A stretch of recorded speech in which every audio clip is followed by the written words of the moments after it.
I'm Claudia Orenstein. I'm professor of theater in the theater department at Hunter College. I teach courses in play analysis and theater history, and courses in Asian theater, especially traditional Japanese theater. My area of specialty, though, that I also teach courses in is puppetry. My interest in puppetry, which is a really diverse and wonderful art form, in fact, some of the most interesting theater that I see, is in broadening and strengthening the critical discussions of puppetry.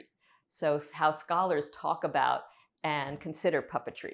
One of the things I'm interested in is what I would call dramaturgy, which is how puppets and material objects and material performers express meaning on stage. How do we read and think about how objects and materials are moving on stage and telling a story?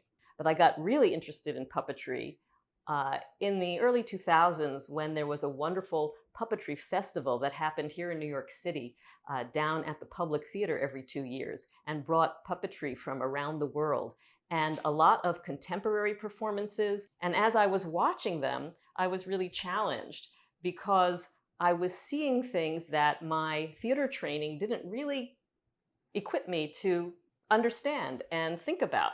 I was asking questions about how objects were telling the story and what roles language played in those performances.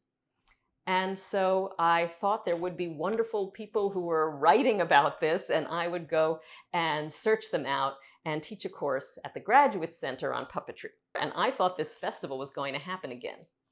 And then it turned out that was the year that the festival stopped happening. So I was stuck. I was going to take these graduate students to see these shows and have wonderful conversations with them about the performances. And then I was stuck having to figure out how to create a PhD level course on puppetry without any of these shows and without this festival.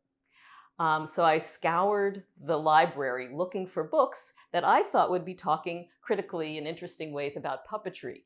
And it was very hard to find them. There were books in anthropology, there were books in different fields or linguistics, but there wasn't really a center of scholarship and a field called puppetry studies or puppetry scholarship.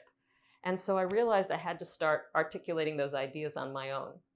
Now, there are other people who've written about puppetry. I just wasn't finding them, and there wasn't a sense, for me anyway, within academia and theater academia that puppetry was a scholarly field.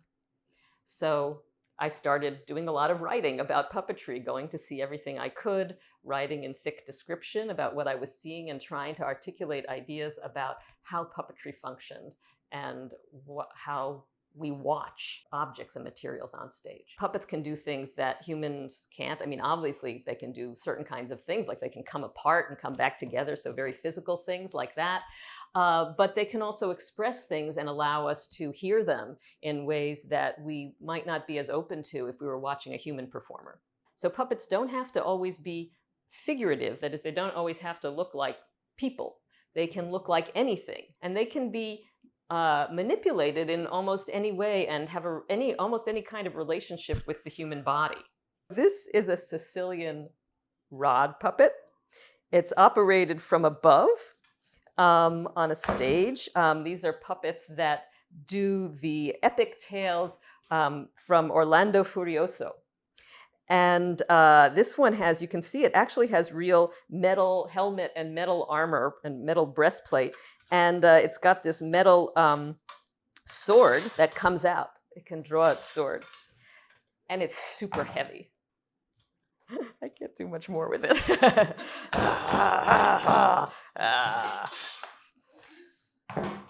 When they perform, they do a lot of swinging in and swinging out on the stage. So you have to have arm muscles.